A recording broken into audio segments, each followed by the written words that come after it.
In the summer of 1943, a long train wound its way through the endless plains of Texas, its cars sealed and guarded by American soldiers. Inside, hundreds of weary German prisoners sat in silence, peering through narrow slits in the wooden walls at a world unlike any they had known. For many, it was their first glimpse of America, the country they had been told was soft, chaotic, and weak.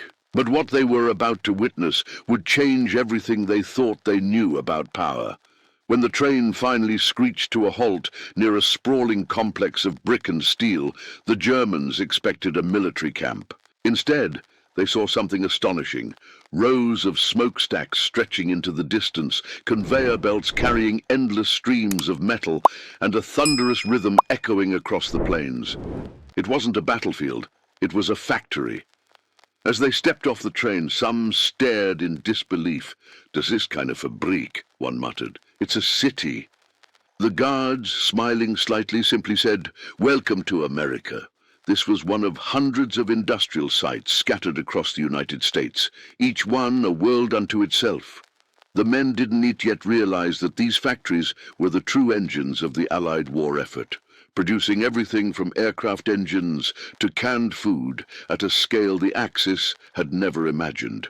Back in Europe, Nazi propaganda had painted America as a land of lazy workers and disorganized management, a society distracted by jazz and politics.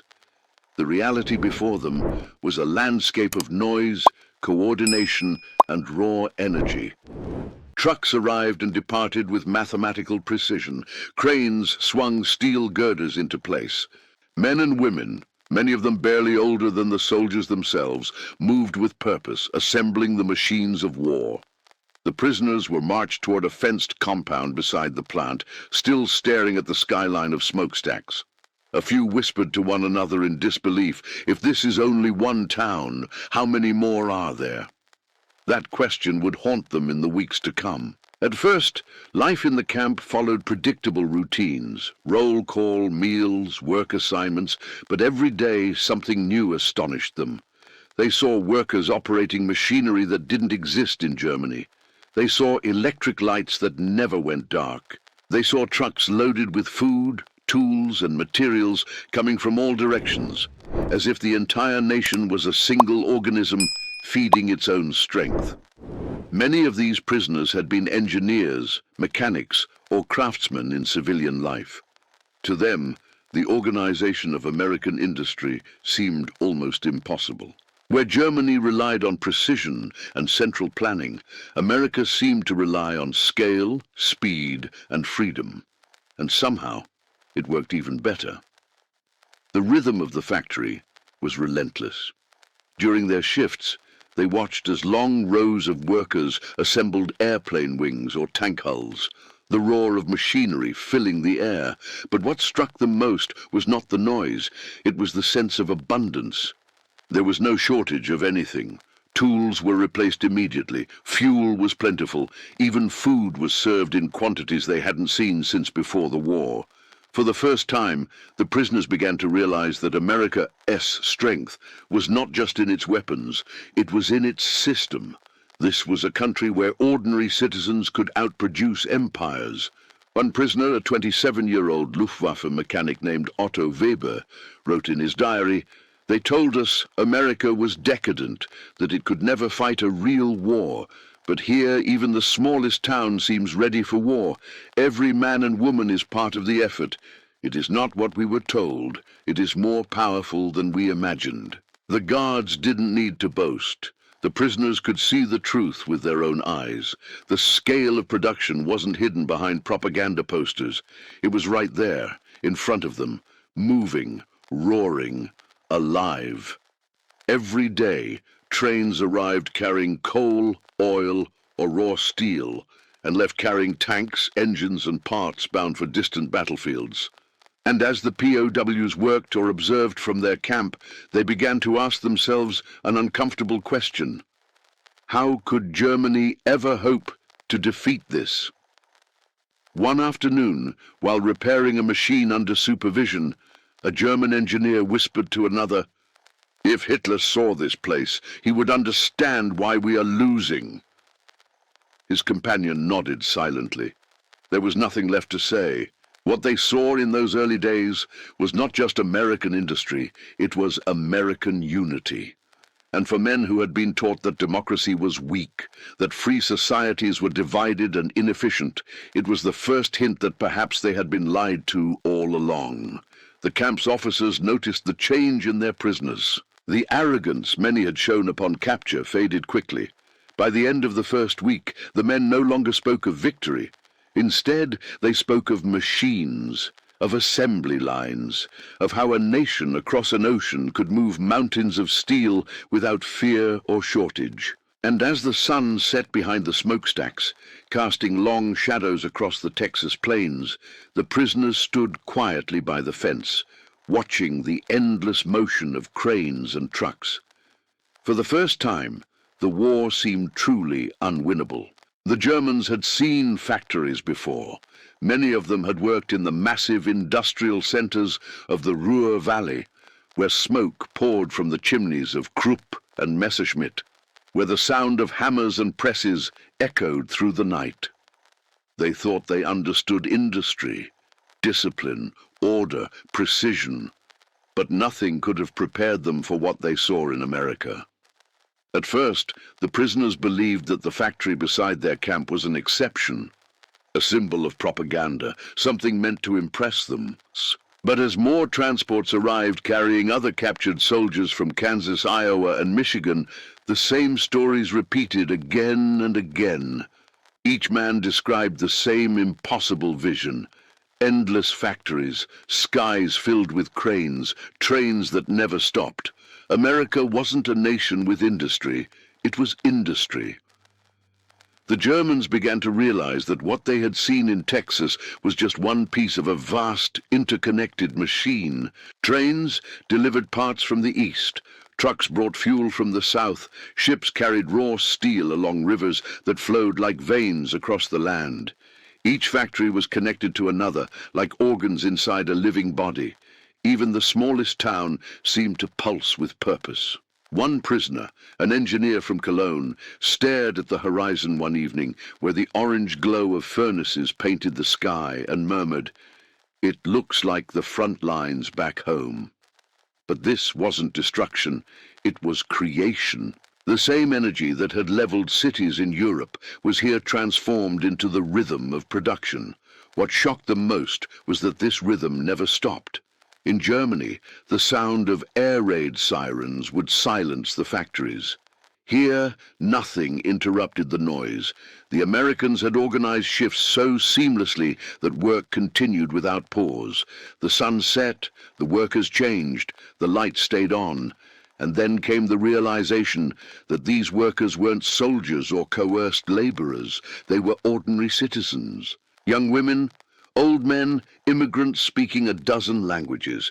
They moved through the plant floor with precision and confidence, operating enormous machines with skill that defied expectation. Some of the prisoners, raised in a world where hierarchy ruled every aspect of life, couldn't understand what they were seeing. One afternoon, a German machinist pointed to a line of women operating lathes and asked an American guard, "They let women do that?" The guard smiled and said, "They don't just do it, they're the best we've got." To the Germans, it was unthinkable. In their factories, fear was the motivator. Here it seemed to be pride. Workers joked as they moved between stations, humming to the radio, yet every part they produced was perfect. They were fighting the same war, but with joy, not despair. During breaks, the prisoners talked quietly among themselves. "They fight with spirit," one said, "not because they must, but because they want to." It was a statement that felt dangerous to speak out loud. In Germany, loyalty came from command. In America, it seemed to come from belief. As weeks passed, the men began to see things differently. They noticed how every machine was standardized, how every bolt and rivet could fit into another part made hundreds of miles away. It was not perfection in the old German sense. It was perfection of process. The system itself was the masterpiece. One morning, Otto Weber, the Luftwaffe mechanic who had once scoffed at the idea of American engineering, was sent to assist in machine maintenance. Inside the hangar he stood among hundreds of airplane engines, rows and rows of them, stretching farther than he could count. Conveyor belts moved in perfect rhythm as men installed pistons, tightened bolts, and polished metal until it gleamed. Each engine was completed in minutes, not days. Otto watched in disbelief and later wrote in his diary, "We built machines to last a lifetime. They build machines to win a war." He could not decide which philosophy was greater, their pursuit of excellence or America's pursuit of infinity. But what struck the Germans even more was the atmosphere of trust. Supervisors didn't scream, foremen didn't threaten. Orders were clear but calm, and people followed them not out of fear, but respect. One American overseer once told a curious prisoner, "You don't need to scare people to make them work. You just need to make them believe what they're doing matters." For men raised under a system that glorified obedience, those words were almost incomprehensible. Yet as they watched the Americans work, methodical, confident, unafraid, they began to understand. Everywhere they looked, abundance surrounded them, piles of materials, replacement tools, spare parts stacked neatly in corners. In Germany, shortages ruled everything: steel, rubber, fuel. Here, there was too much to count. One POW whispered, "We fight for crumbs while they drown in steel." At lunchtime, the shock continued. The factory cafeteria served trays loaded with meat, bread, butter, milk, and even desserts. To men who had grown used to ration cards and watery soups, the sight was surreal. Some hesitated to eat, believing it was a trick. It wasn't. The guards ate the same food, laughed, and offered them seconds. For the first time, the prisoners saw abundance as a weapon. The same resources that filled their plates also filled the tanks and planes heading to the front. America's strength wasn't just in its machines. It was in its ability to feed and clothe every man and woman who worked for victory. When letters were allowed, the Germans tried to describe what they saw, though they had to be careful. One wrote, "We have been lied to. The Americans are not weak. They are everywhere, building everything, and nothing seems to stop them." Another wrote simply, "If they ever truly awaken, no one can defeat them." At night, the prisoners sat near the fence, staring at the horizon. The factories never slept. The sound of pistons and hammers became the soundtrack of their captivity, a noise that carried both fascination and dread. Some said it reminded them of home, others said it haunted them. For all, it was proof of a truth that couldn't be denied. America had turned freedom into force. Weeks turned into months, and the Germans who once laughed at their captors now studied them with quiet respect. They noticed how even the smallest mistake was fixed immediately, how every malfunction had a solution ready before it even happened. There was no panic, no disorder, only motion and resolve. One night, after a long shift, a German lieutenant told his fellow prisoners, "They don't fear failure, that's their secret." He paused, looking through the fence at the glowing skyline. "In Germany, we fear the man above us. Here, they trust the man beside them." The others nodded, silent. They had seen it too. Then came the day that silenced all remaining doubt. A long train pulled into the yard carrying pieces of armored vehicles, turrets, tracks, engines, each from a different state. The cars opened, the parts were unloaded, and within hours complete tanks stood assembled, painted, and ready to ship. The prisoners watched, speechless.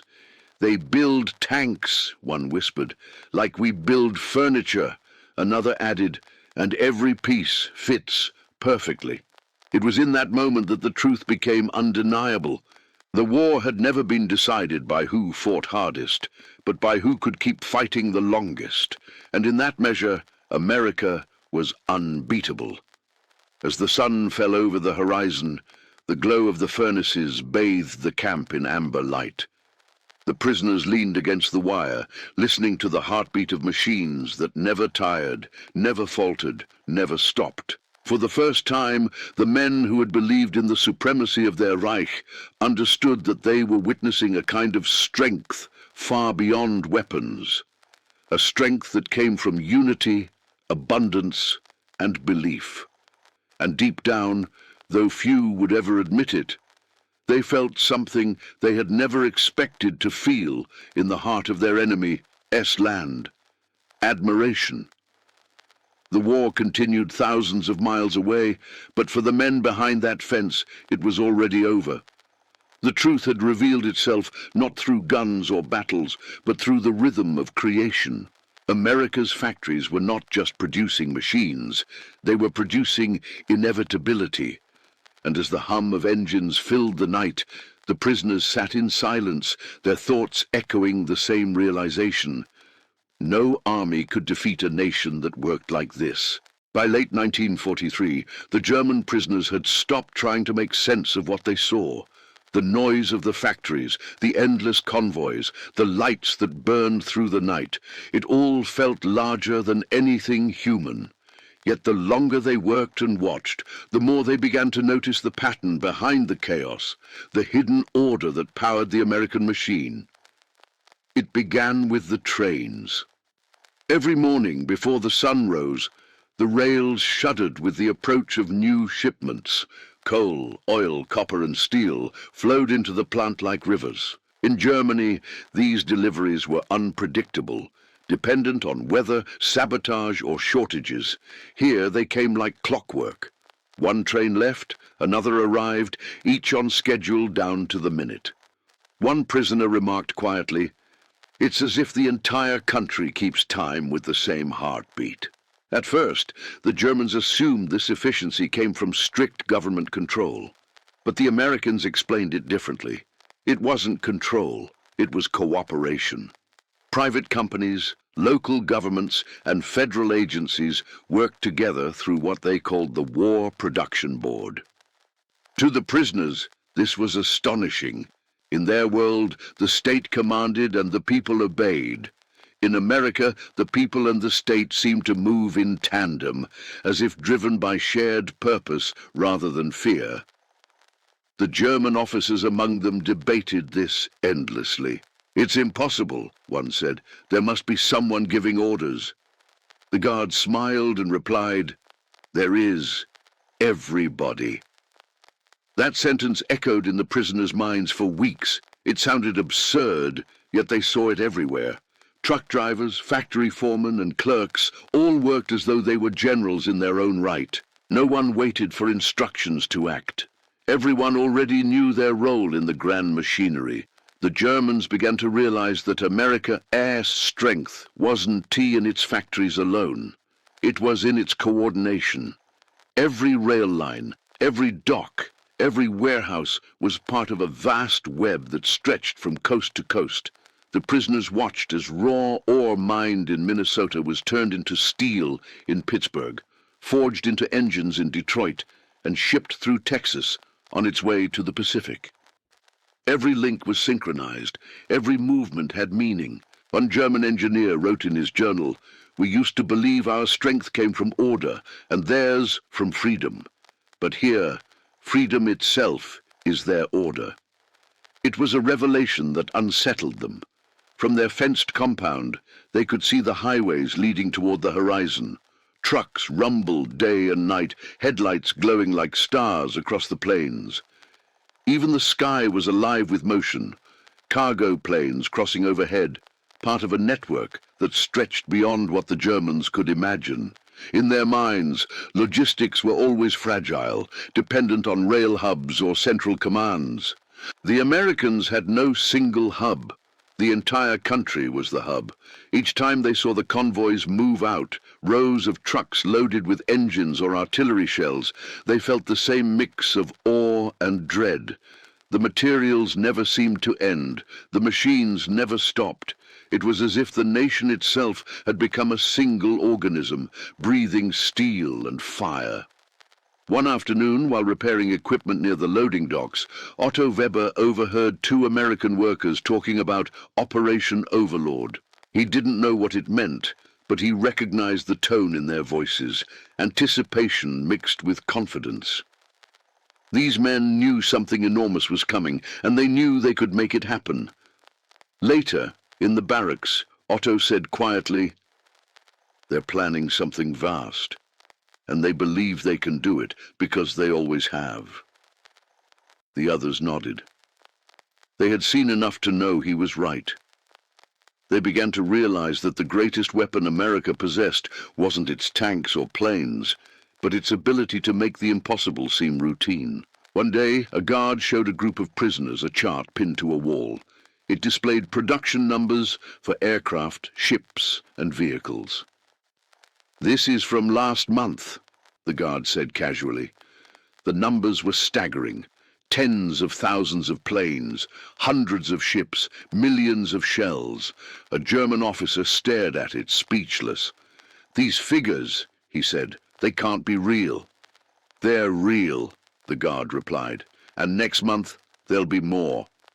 That night, the prisoners sat in silence, staring through the fence at the glow of the foundries. The sound of the trains rolling past had become part of their lives. But now they listened differently. It was no longer just noise, it was rhythm, the rhythm of inevitability. Letters continued to be exchanged through sensors, but the tone had changed. One German officer wrote home, "America does not fight as we do. They fight with organization, and their organization is infinite." Another wrote, "We build fortresses. They build networks. We defend positions. They move the world." Inside the camp, even the guards noticed the shift in attitude. The prisoners, once proud and defiant, now spoke with quiet respect. When they were assigned to assist with maintenance or construction, they worked diligently, almost reverently, as if studying a secret they wished to understand. One of the older guards, a former truck driver from Illinois, later said, "You could see it in their faces. They realized they weren't just captured by a country. They were captured by an idea." That idea fascinated them as much as it humbled them. The Americans believed that progress was inevitable, that problems were meant to be solved, that obstacles were just another form of challenge. To men who had lived under orders that glorified obedience, this spirit was both alien and powerful. The Germans started to notice things they had ignored before. The factory's cafeteria reused metal trays and cups, the scrap bins were always full, and every waste product was recycled into something new. Nothing was wasted. Not time, not material, not effort. Everything had purpose. Otto once said, "In Germany we would have built a single perfect engine. Here they build 10 good ones before lunch." There was admiration in his voice, not bitterness. Sometimes the guards would play the radio during work shifts, news reports, swing music, government announcements. The Germans didn't understand all the words, but they recognized the tone. The broadcasts spoke not of fear, but of unity. It was as if the entire nation shared one conversation. One morning, an American supervisor read aloud a message from President Roosevelt about the arsenal of democracy. "We will build faster, produce more, and give our men everything they need," he said. The workers cheered. Even the prisoners felt something stir inside them, a recognition that they were witnessing history being forged not through violence, but through sheer determination. By winter, the factory's pace had somehow increased. New rail lines had been laid, new workshops opened, and the noise had doubled. To the Germans, it seemed that every day, America grew stronger simply by doing what it already did. The prisoners began to wonder how their homeland, bombed, starved, and fractured, could possibly endure against this unstoppable rhythm. When spring came, the guards informed them of the Allied landings in France. The news spread through the camp like a spark. The Germans sat quietly that evening, staring at the sky. The factory lights flickered across their faces, and not one of them spoke. They didn't need to. They knew what it meant. They had seen the machines that would make that invasion possible. They had watched them being built piece by piece. The victory they once believed impossible was now inevitable, and they had helped assemble it. As the months passed, the prisoners began to look at America differently. The barbed wire no longer seemed like a barrier between enemies, but a window into another world, a world that worked together instead of tearing itself apart. Some even began to dream about what would happen after the war. "If we could build something like this in Germany," one said quietly, "maybe we would never need another war." That thought lingered long after the lights dimmed for the night. The hum of the factory continued, steady and eternal, as if the land itself refused to rest. America's strength was no longer a mystery to them. It wasn't just metal or machines. It was the belief that anything could be built, that any challenge could be overcome if everyone moved together. And as the Germans lay in their bunks, listening to the rhythmic sound of production through the dark, they understood what they had been fighting against all along. It wasn't just an army. It was a civilization built on motion, on freedom, on faith in its own endless capacity to create. And that realization, more than any defeat on the battlefield, was the moment they knew the war was lost. By the beginning of 1944, the Germans in the Texas camp had become different men.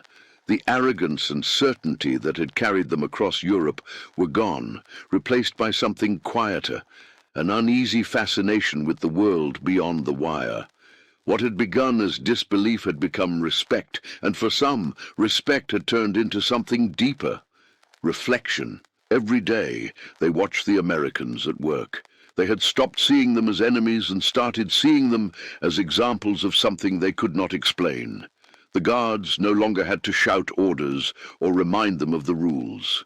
The prisoners followed them instinctively, almost gratefully. It wasn't fear that guided them anymore. It was understanding. Some of the men began to talk to their guards in halting English, asking about their lives, their families, their homes. They learned that many of the soldiers and workers were ordinary men, farmers and factory hands before the war, who had left everything behind to serve. The prisoners had been told that Americans were selfish and materialistic, yet here they saw people who worked without complaint, who shared their food, who helped each other without question. One afternoon, a guard named Miller gave a cigarette to Otto Weber, the Luftwaffe mechanic. Otto looked at him and asked quietly, "Why do you treat us well? We are your enemies." Miller shrugged. "Not anymore. Your people."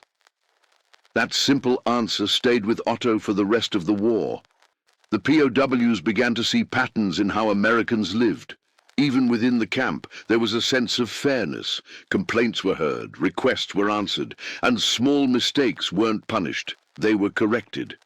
The men began to mirror this behavior themselves. Instead of silence and suspicion, they began to cooperate, to organize, to help each other in ways that had never been encouraged back home. The officers in charge of the camp noticed the change. Reports described a visible shift in morale. Not just obedience, but purpose. One American colonel wrote, "These men have stopped resisting captivity. They are learning from it." What they were learning went far beyond machines or production lines. They were learning a new way of thinking, a way that valued initiative over obedience, collaboration over command. Some of the older prisoners resisted this change. They clung to the ideology they had been raised with, muttering about propaganda and deception. But even they couldn't ignore what they saw every day, a society that seemed to function not through control, but through trust. In Germany, trust had been a weakness. Here, it was power. The more the prisoners observed, the more they realized that America's true weapon wasn't its technology or its wealth.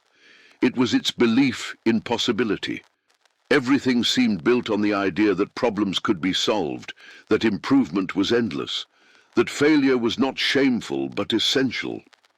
One day, during a break, an American foreman told them that the factory would soon be producing new aircraft engines, even more powerful than before. Otto, still amazed by the scale of production, asked, "Why change what already works?"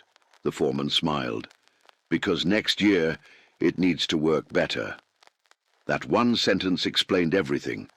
The Germans had built their world on permanence, on the illusion that their machines, their empire, their ideology would last forever. The Americans built theirs on progress. To the prisoners, this was both inspiring and terrifying.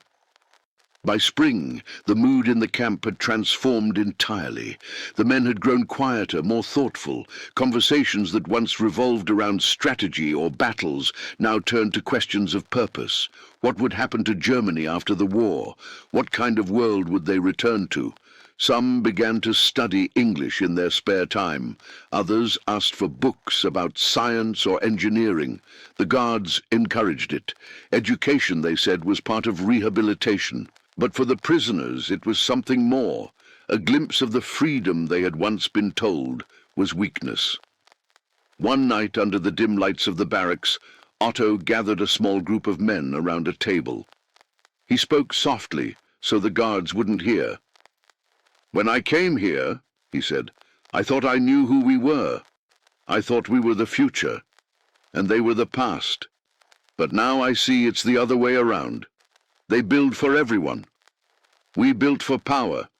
That's why we're here." No one argued. The silence was agreement enough. Even the officers began to change.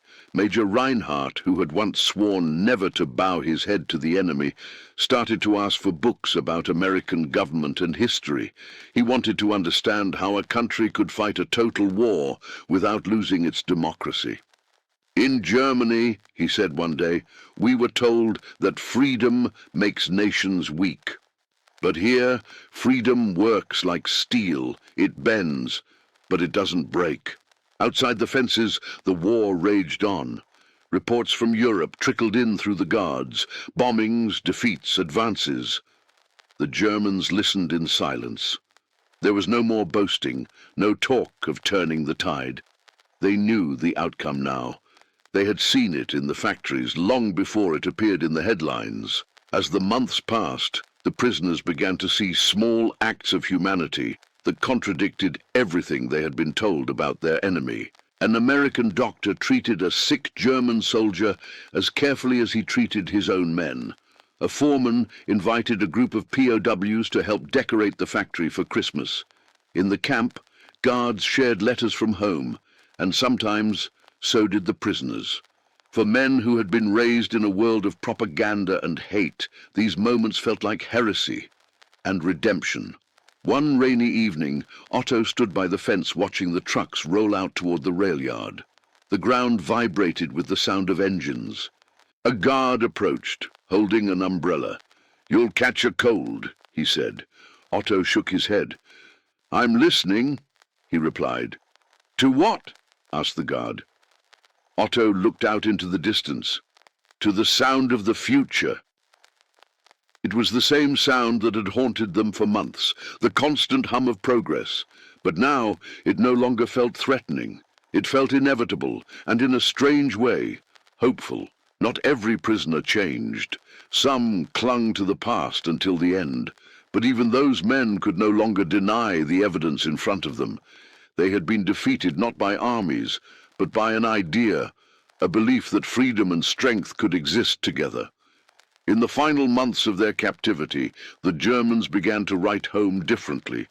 Their letters no longer spoke of despair or hatred. Instead, they described the things they admired, the lessons they hoped their families would one day understand. "We lost the war," one wrote, "but perhaps we will win something greater if we learn from those who beat us." That sentence would later appear in American intelligence reports as evidence of ideological conversion. But it was more than that. It was the beginning of reconciliation. By the summer of 1944, many of the men who had arrived as enemies were now different people. They had discovered that defeat could be a teacher, that a factory could be as powerful as a battlefield, that the sound of a machine could change a mind. And as they lay awake in their bunks, listening to the endless hum of production, They understood something that no speech or surrender document could ever express. They had come to America as prisoners of war, but they would leave as witnesses to a new kind of power, one built not on fear, but on faith. When the war finally ended in 1945, the camp in Texas changed overnight. The tension that had once hung in the air dissolved into something quieter, an unspoken relief. News of Germany's surrender spread quickly. The guards didn't celebrate. They simply nodded, as if the outcome had been inevitable all along. For the prisoners, the moment was harder to process. They had known this day would come, but knowing and feeling were different things. Some wept. Others stared at the sky in silence. For many, the war had defined their entire existence. Without it, who were they now? The Americans treated them differently too. There was no gloating, no cruelty. Instead, there was a strange respect, even sympathy. The guards understood that these men had lost more than a nation. They had lost the illusion that had sustained them.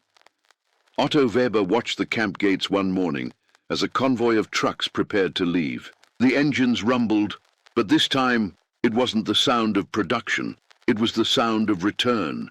Some of the prisoners would be sent to other camps, others to help with rebuilding efforts in Europe. Otto wondered what home would mean now, after all he had seen.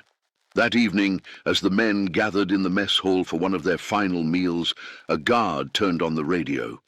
The voice of President Truman filled the room, calm and firm, announcing the end of hostilities and the beginning of reconstruction. The prisoners listened, not as enemies, but as witnesses to history. Afterward, there was silence. Then one of the younger soldiers, barely 20, asked quietly, "Do you think we deserve to go home?" No one answered. The question lingered in the air, too heavy for anyone to touch. The weeks that followed were filled with uncertainty. Rumors spread that Germany was in ruins, its cities turned to ash, its people starving. The men who had once believed in conquest now dreamed only of survival. But amidst that despair, there was something else, a flicker of hope born from everything they had learned behind those fences. They had seen what cooperation could build.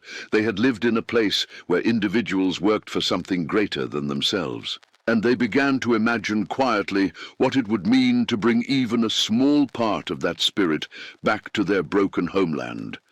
One night, Otto sat outside the barracks under the vast Texas sky. The air was warm, and the stars stretched endlessly overhead. A guard named Miller walked by and stopped beside him. They had spoken many times before. "Going home soon," Miller said. Otto nodded. "If there is still a home." "There's always a home," Miller replied. "You just have to rebuild it." Otto looked out toward the horizon. "We tried to build an empire," he said softly. "You built a future." Miller didn't respond. He just offered his hand, and Otto took it. In the days that followed, the prisoners began preparing for departure. Their uniforms were worn, their faces older, but their demeanor had changed. There was humility in their movements, patience in their words. The arrogance of soldiers had been replaced by the quiet determination of men who had seen something greater than victory. As the first group boarded the trucks, the guards lined up to see them off. Some shook hands, others simply nodded. There was no hatred left between them, only understanding. During the long journey across the Atlantic, the Germans spoke little. Each man was lost in thought, replaying images of the factories, the convoys, the cities of light and motion that had shown them a different kind of strength. When they finally arrived in Europe, the contrast was overwhelming. The ports were ruins, the roads shattered, the people hollow-eyed. Germany was not a nation anymore, it was a scar. The prisoners stepped onto the docks and saw the truth of their defeat written across every building, every face. For Otto, the shock was almost physical. The noise of industry that had filled his ears for years was gone, replaced by silence and emptiness. Yet even then, he remembered the rhythm of the American factories, the hum that had once symbolized power and now represented possibility. In the months that followed, many former POWs found work rebuilding what the war had destroyed. Some used the skills they had learned in the camps, mechanics, logistics, even management. They carried with them lessons that would quietly influence the birth of a new Germany: efficiency without tyranny, order without oppression, strength without hatred. Otto became a machinist in a small factory outside Hamburg. It wasn't much, just a workshop with a few lathes and presses, but he approached it with the same discipline he had seen in America. He trained young workers, teaching them not just how to build, but how to think. "We don't need perfection," he told them. "We need progress." Others followed similar paths. Across Germany, small groups of returning POWs began spreading the same ideas. They spoke of teamwork, innovation, and trust. They told stories about American workers who argued with their bosses and still went out for beers afterward, about engineers who saw problems as puzzles rather than failures. These ideas sounded almost subversive in the rubble of post-war Germany, but they caught on. Slowly, quietly, the culture began to shift. Years later, historians would call it the miracle of Reconstruction. But for the men who had lived it, it wasn't a miracle. It was memory. Memory of a world where progress never stopped, where freedom and strength worked hand in hand. Some of the former prisoners even returned to America years later, invited as guests, not captives. Otto was among them.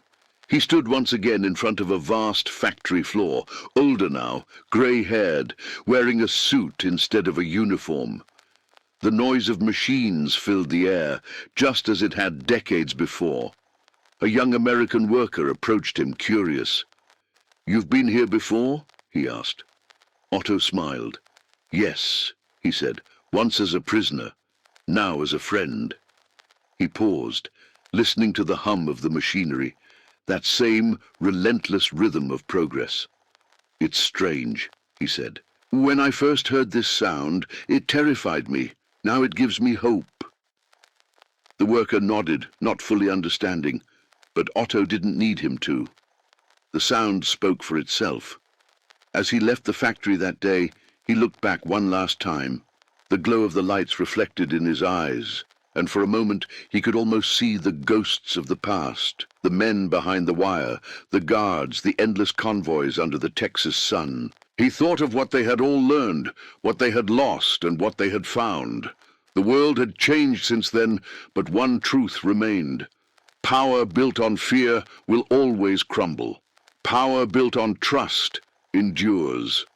In the end, the German POWs didn't just witness America's factories, they witnessed a new definition of strength. Not the kind that conquers, but the kind that builds. And somewhere deep inside, they carried that lesson home, passing it quietly from generation to generation, until it became part of something larger. The idea that nations could rise not through domination, but through creation. That was the real victory of the war. Not the battles fought, but the minds changed. The war had turned men into prisoners, but freedom turned them into builders.